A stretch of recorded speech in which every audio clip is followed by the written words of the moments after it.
Hi, I'm Ted Connolly. I'm an author of The Road Out of Debt, and I'm also a bankruptcy lawyer. And I'm here to talk to you about how to retire with a mortgage. More and more people are doing it.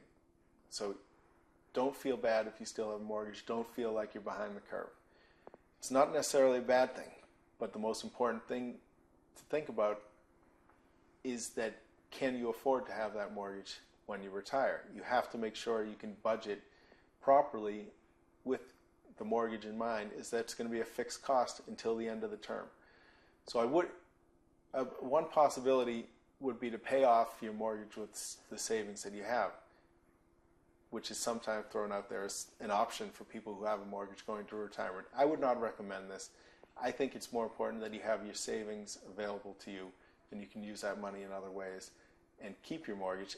I would instead like to propose a couple other options on what you might be able to do if your mortgage might be a little too much and does not fit into your budget of what you need for retirement.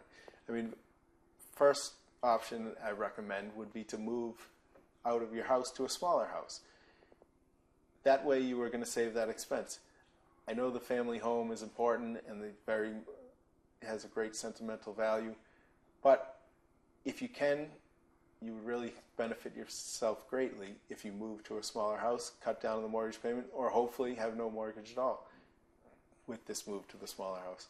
I mean, second, what you could think about is a 30-year mortgage, entering into a new one. Interest rates are at historic lows. You could capitalize on that.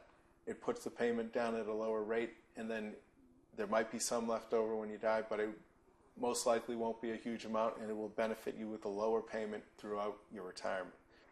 Third, perhaps you can work it out with your children so that they can pick up a percentage of your mortgage. You could deed the house to them, enter into a new mortgage with them, or outright sell the house. There are various strategies you could pursue along that line that could keep the house within the family. And the reason I bring up the inter-family transfers is a way to get around reverse mortgages, which I do not recommend. The fees and expenses in a reverse mortgage eat up the equity in your house so quickly that do not consider reverse mortgages as an option. I'm Ted Connolly, and that's how to retire with a mortgage that's not paid for.